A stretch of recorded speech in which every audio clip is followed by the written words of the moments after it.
은혜 안에 살기라는 제목으로 하나님의 말씀을 함께 나누고자 합니다. 신약 성경의 제일 마지막 성경이 요한계시록이고 그 앞에 있는 성경이 유다서입니다. 유다서는 유다라는 이름이 성경에 많이 나오는데 틀림없이 가룟 유다가 쓴 책은 아니겠죠? 그 유다는 아마 예수님의 동생 유다가 쓴 것이 아닐까 그렇게 추정을 하고 있습니다. 그 유다는 유다서를 이렇게 기록하면서 유다서를 기록한 목적에 대해서 우리에게 밝히 가르쳐주고 있습니다.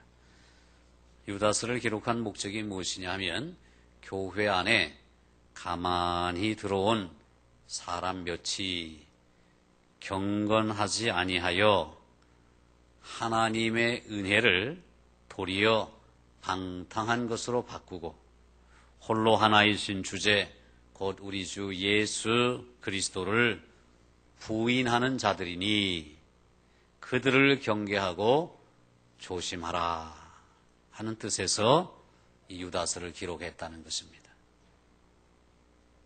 교회 안에 가만히 들어온 사람 몇이 하나님의 은혜를 도리어 방탕한 것으로 바꾸어서 예전 성경에 보면 세욕거리로 바꾸어서 이렇게 은혜를 무시하고 은혜를 가벼이 여기는 사람들이 있으니 그들을 경계하고 조심하게 하기 위하여 이 유다서를 기록했다. 그렇게 밝히고 있습니다.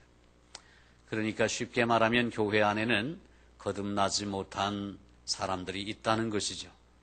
거듭나지 못했을 뿐만 아니라 하나님의 은혜를 경홀히 여겨서 그 은혜를 오히려 세욕거리, 방탕한 것 이것으로 바꾸는 그런 사람들이 있다는 것입니다. 이런 경향은 교회 역사만큼이나 오래된 것입니다.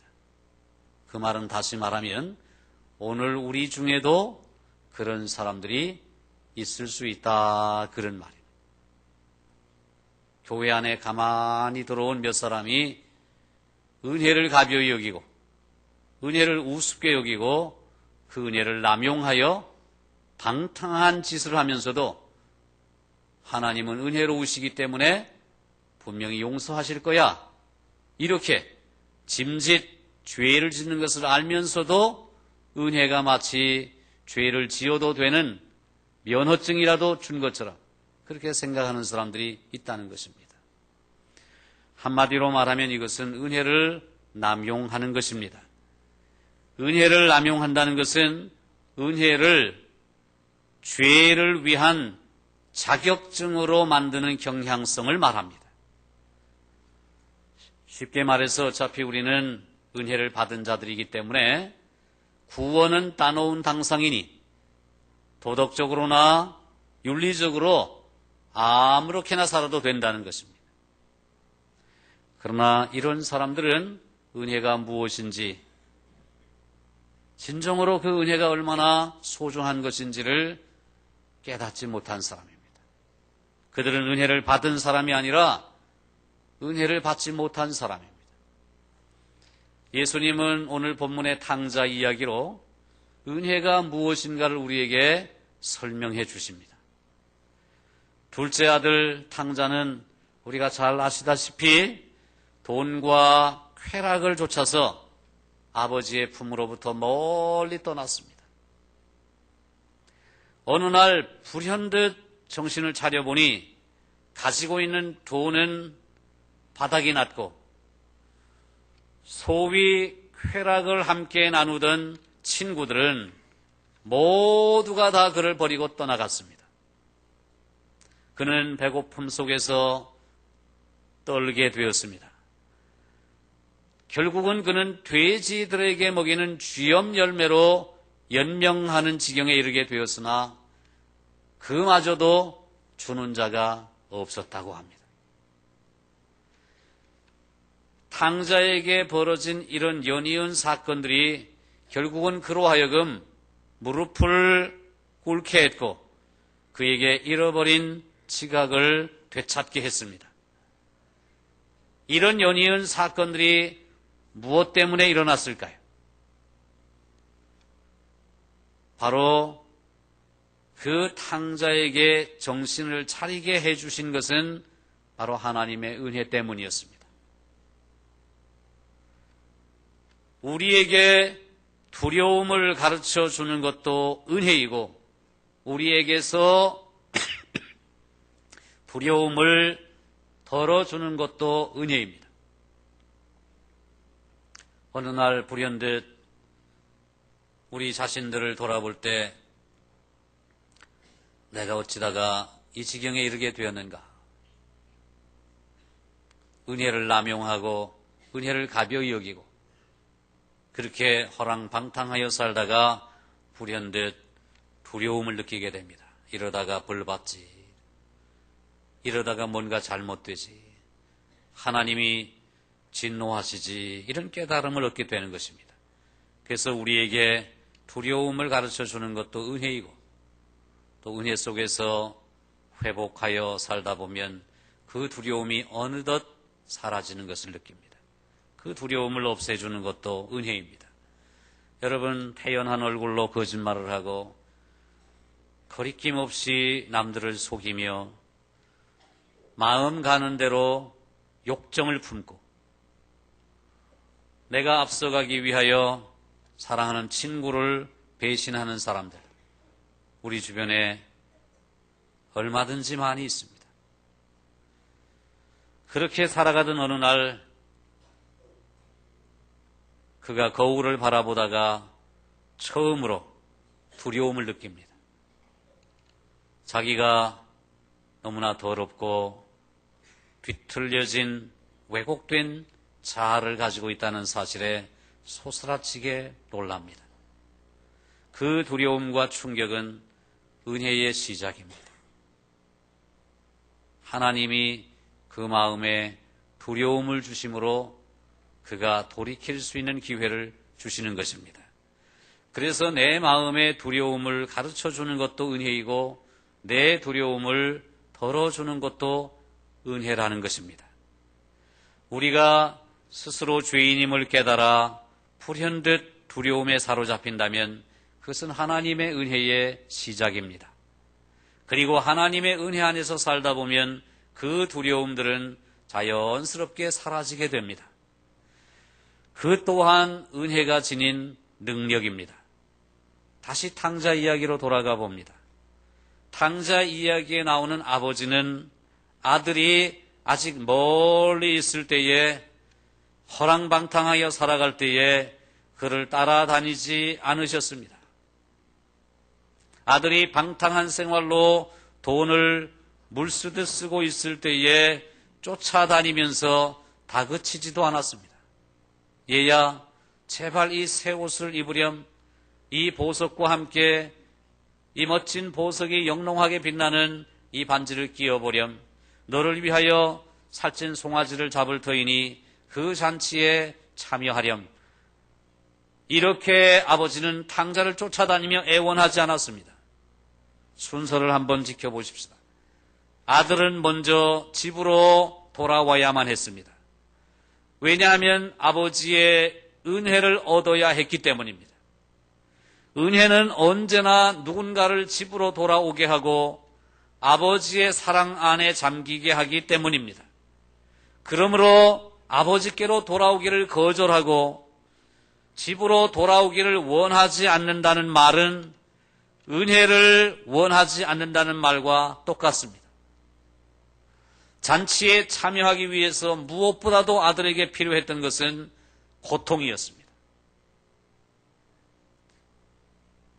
그러므로 고통은 은혜의 선물입니다. 아들이 고통 중에 있을 때에 그에게 가장 필요했던 것은 아버지의 품 안에서 또한 집에서 환영받는 것이었습니다.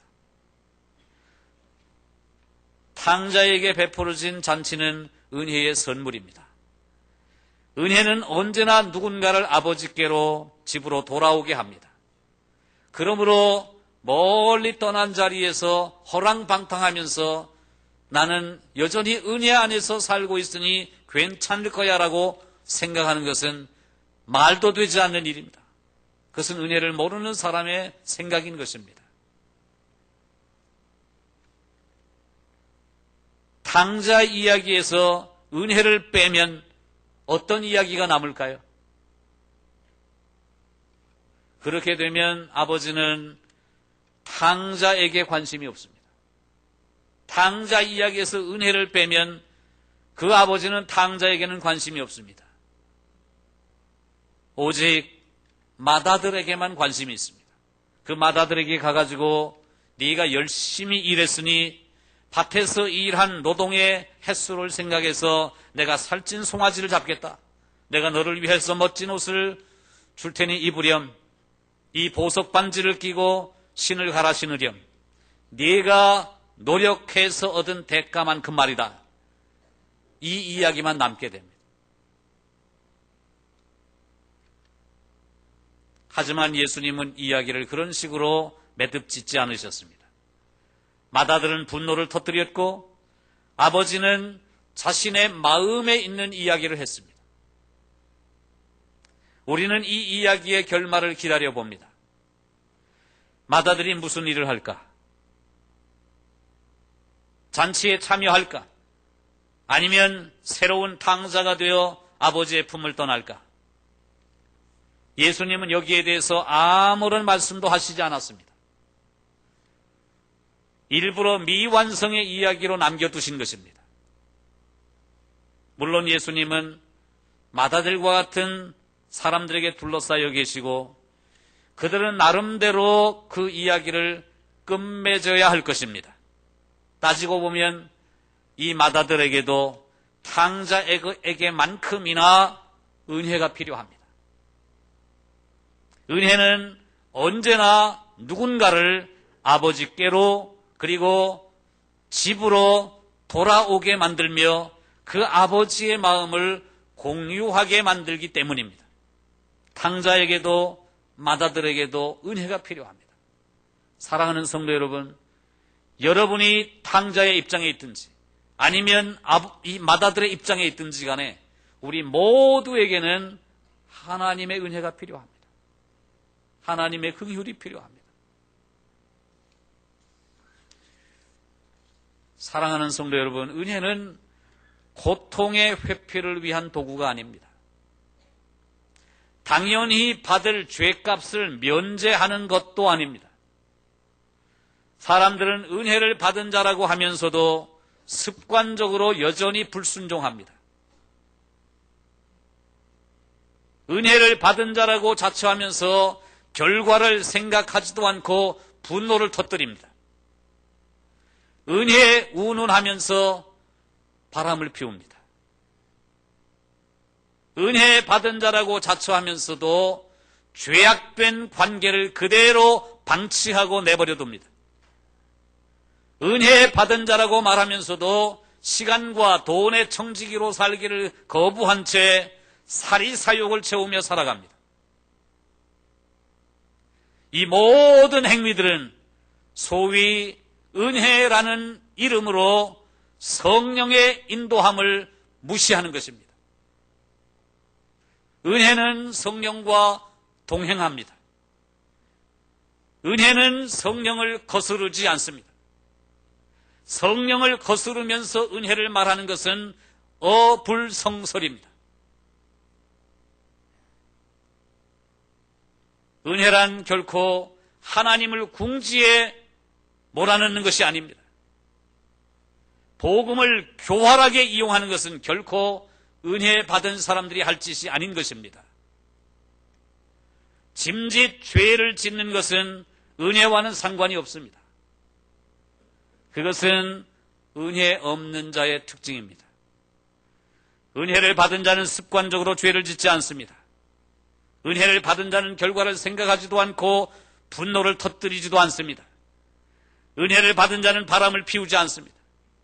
은혜를 받은 자는 죄악된 관계를 그대로 내버려 두지 않습니다.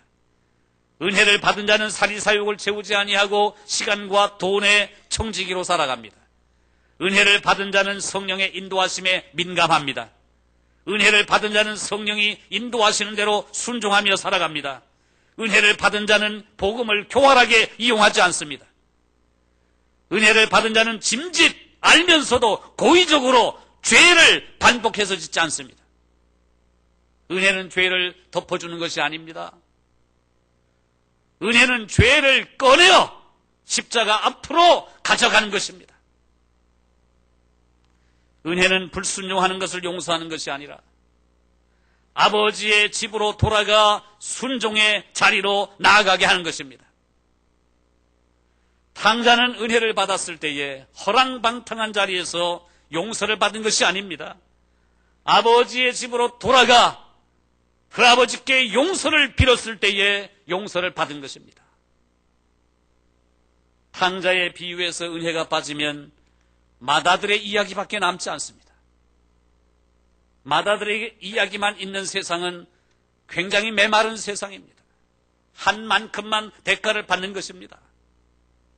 너그러움이 없습니다. 관용이 없습니다. 용서가 없습니다. 사랑이 없습니다. 탕자가 설 자리가 없어지게 되는 것입니다. 마다들의 이야기는 은혜의 이야기가 아니라 공로의 이야기이기 때문입니다. 우리가 마다들처럼 공로를 이야기할 때에 우리는 은혜와 그만큼 멀어지게 되는 것입니다. 사랑하는 성도 여러분, 그렇기 때문에 은혜 받은 자는 십자가 가까이에 머물러야 합니다. 날마다 정직하게 스스로를 점검하고 우리의 죄와 연약한 부분을 하나님 앞에 다 고백하고 하나님의 용서의 말씀을 믿음으로 받아들여야 합니다. 그리고 죄에서 떠나야 합니다. 죄에서 떠나야 합니다. 죄를 버려야 합니다. 자기 의와 자기 공로를 내세우는 교만함에서도 떠나야 합니다. 십자가와 그리스도의 죽음을 묵상하는 것은 은혜 받은 자의 마땅한 일입니다. 십자가 아래에서 사람들을 무례하게 대하는 것은 불가능합니다. 십자가 아래에서 자기의 의와 자기의 공로를 주장하는 것은 불가능합니다. 십자가 아래에서 죄악된 자리에 눌러붙어 앉아 있는 것도 불가능합니다. 십자가 아래에서 사람들에 대한 용서를 거부하는 것도 불가능한 것입니다.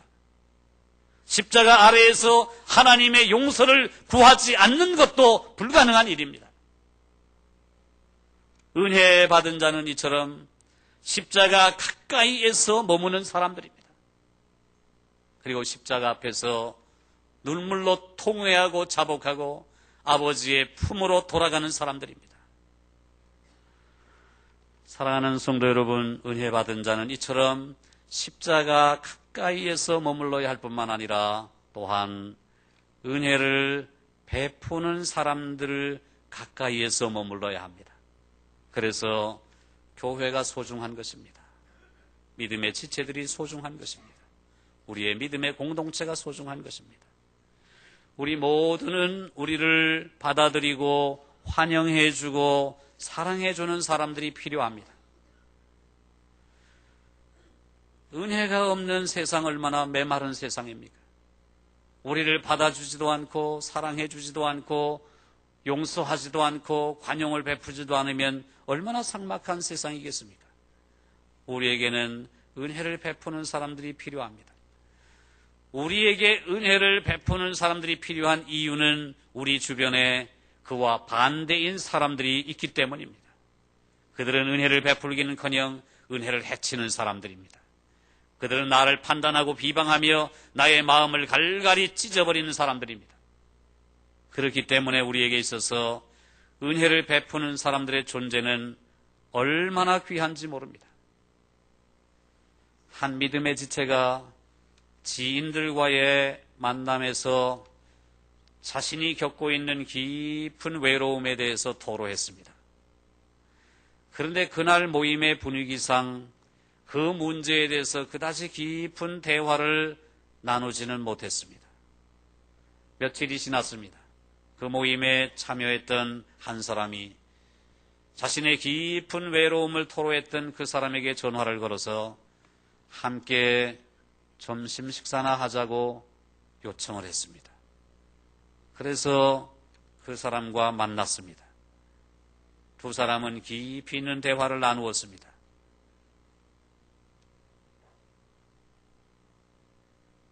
식사를 제안한 사람이 깊은 외로움 속에 빠져있는 그 사람을 향해서 이렇게 말합니다. 그때 그 모임에서 당신의 깊은 외로움을 이야기했을 때 내 마음이 정말 슬펐다오. 내 마음이 정말 슬펐다오. 그러면서 두 눈엔 그의 깊은 외로움을 공감하는 눈물이 송글송글 맺혔습니다. 깊은 마음의 외로움을 가진 그 사람은 갑자기 누군가가 그토록 무겁게 지고 있는 그 짐을 함께 져주는 것 같은 느낌을 받았습니다. 그의 마음에 감동을 받은 그는 함께 눈물을 흘렸습니다. 위로하는 사람도 위로받는 사람도 함께 울었던 것입니다. 종업원이 와가지고 음식에 무슨 문제가 있습니까? 라고 물을 정도였습니다. 그는 이 믿음의 지체를 위해서 은혜 베푸는 사람이 되어준 것입니다. 즐거워하는 자들과 함께 즐거워하고 우는 자들과 함께 울라는 말씀 그대로였습니다. 누군가가 우리에게 은혜를 베풀 때 우리는 큰 힘과 용기와 위로를 얻습니다. 따라서 우리도 누군가에게 은혜를 베푸는 사람이 될 때 그 사람에게 큰 힘과 용기와 위로를 줄 수 있습니다. 은혜를 베푸는 사람들은 그 상대방이 필요로 하는 것을 인지합니다. 그리고 상대방의 마음과 삶에 관심을 갖습니다. 은혜를 베푸는 사람은 상대방에게 진실되게 말합니다. 때로는 부드럽게 말하기도 하지만 때로는 꾸중을 하기도 합니다. 은혜를 베푸는 사람들은 상대방이 듣고 싶어하는 말만 하는 것이 아니라 사랑으로 진실을 말합니다. 은혜를 베푸는 사람들은 상대방을 언제나 사랑합니다. 그들은 겉으로 드러나는 것 이면을 바라봅니다. 상대방의 마음에 좋은 면뿐만 아니라 어두운 구석도 바라봅니다. 그런데 상대방의 어두운 구석을 보더라도 변함없는 사랑으로 그에게 다가갑니다. 상대방이 누더기 인형처럼 쓸모없이 보일 수는 있지만 그냥 누더기 인형이 아니라 하나님이 사랑하시는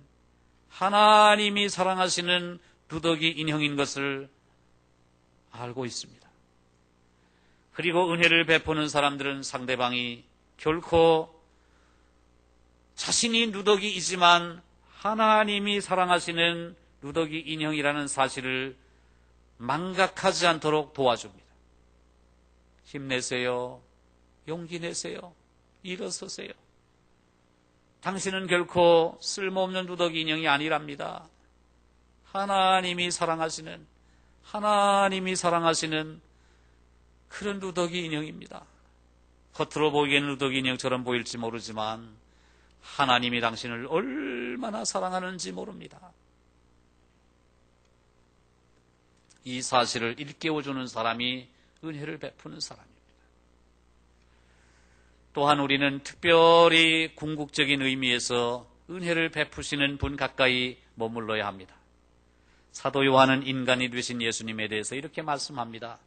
말씀이 육신이 되어 우리 가운데 거하심에 우리가 그 영광을 보니 아버지의 독생자의 영광이요 은혜와 진리가 충만하더라.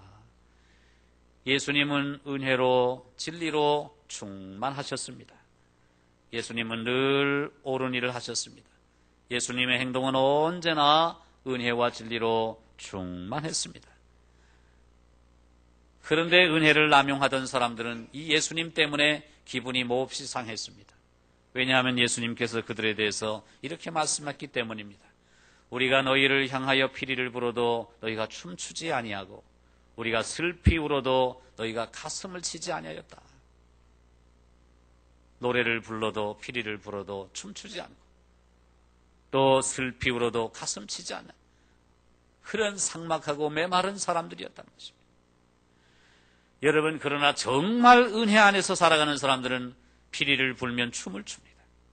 그리고 슬피 울면 함께 가슴을 치며 함께 애통해합니다. 그리하여 하나님의 말씀은 생명력을 갖게 되고 그러한 춤은 은혜를 아는 사람들로 인해서 계속 추어지는 것입니다. 우리가 아시다시피 포대기에 쌓여서 구유에 놓이신 분은 은혜 그 자체입니다. 우리 안에 내주하시는 분은 은혜 그 자체입니다. 누더기와 같은 세리들, 죄인들, 장례들과 함께 먹고 마신 분은 은혜 그 자체입니다. 죄인들의 친구라고 불리신 분도 은혜 그 자체입니다. 간음하다가 현장에서 잡힌 여인에게 정죄하지 않으시고 돌을 던지지 않으신 분도 은혜 그 자체입니다. 우리의 죄와 죄책 때문에 십자가에 못 박히신 분도 은혜 그 자체입니다. 무덤에 붙잡아둘 수 없던 그분이 바로 은혜 그 자체이십니다. 지금도 하나님의 우편에 앉아 계신 그분이 바로 은혜 그 자체입니다. 언젠가는 우리를 위해 다시 오실 그분이 바로 은혜 자체입니다. 이 세상에 있는 모든 단어가 다 닳아서 없어지더라도 은혜라는 그 단어만큼은 결코 닳아 없어지지 않을 것입니다. 우리는 영원토록 우리에게 베푸신 그 하나님의 은혜를 노래하게 될 것입니다. 은혜 안에 산다는 것. 이것은 먼저는 탕자와 같이 회개하고 아버지의 품으로 돌아온 자에게 베푸시는 하나님의 용서와 회복을 누리며 사는 것을 말합니다. 탕자는 자신을 품꾼의 하나로 여겨달라고 말해야 되겠다고 가지만 아버지는 탕자를 품꾼이 아니라 종이 아니라 아들로 여겨주셨습니다. 또한 은혜 안에 산다는 것은 마다들과 같이 자기의 의의를 내세우는 교만과 독선을 버리고 죄인을 포용하고 구원하기를 기뻐하시는 아버지의 사랑에 동참하는 것입니다. 자신만의 구원에 만족하면서 이웃을 멸시하고 자신만의 안락한 삶에 만족하는 배타성과 편협성을 버리고 아버지의 마음을 알아 그 아버지의 기쁨에 동참하는 것이 바로 은혜 안에 사는 삶인 것입니다. 탕자를 가리켜서 맏아들은 이 아들이라고 말했지만 아버지는 그 아들을 가리켜서 네 동생이라고 말합니다. 은혜 안에 산다는 말은 우리가 맡은 바 일을 다 하기만 하면 되는 법적이고 이해타산적인 관계가 아니라 하나님과 사랑으로 맺어진 부자 관계를 유지하고 회복하고 살아가는 것을 말합니다. 은혜는 결코 죄를 위한 자격증이 아닙니다. 그것은 은혜를 값싸게 만들어버리는 잘못된 생각입니다. 은혜는 결코 방탕한 것으로 바꿀 수 있는 것이 아닙니다. 은혜는 탕자의 삶으로 다시는 돌아가지 않는 것입니다. 은혜는 자기의 의와 교만을 버리고 아버지의 기쁨에 진심으로 동참하는 것입니다. 잃어버린 동생을 이 아들로 부르지 아니하고 내 동생이라고 불러주는 것입니다. 사랑하는 성도 여러분들이여, 여러분의 생애는 은혜로 시작하여 은혜로 마치는 복된 삶이 되시기를 주의 이름으로 축원합니다. 그러기 위해서 우리는 십자가에 날마다 더 가까이, 은혜를 베푸는 사람들과 날마다 더 가까이, 그리고 무엇보다도 은혜 그 자체이신 예수님을 날마다 더 가까이 하며 살아가야 하는 것입니다. 여러분의 삶이 은혜 안에서의 삶이 되시기를 은혜 그 자체이신 우리 주 예수 그리스도의 이름으로 축원합니다. 축원합니다. 우리 기도하겠습니다.